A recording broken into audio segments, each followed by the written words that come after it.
Phục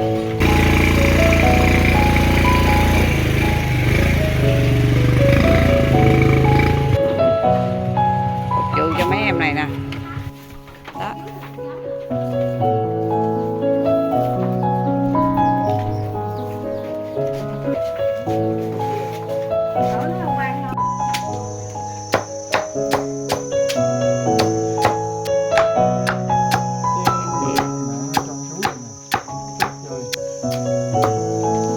Chứ già bự vậy mà ba cho dê ngủ quá.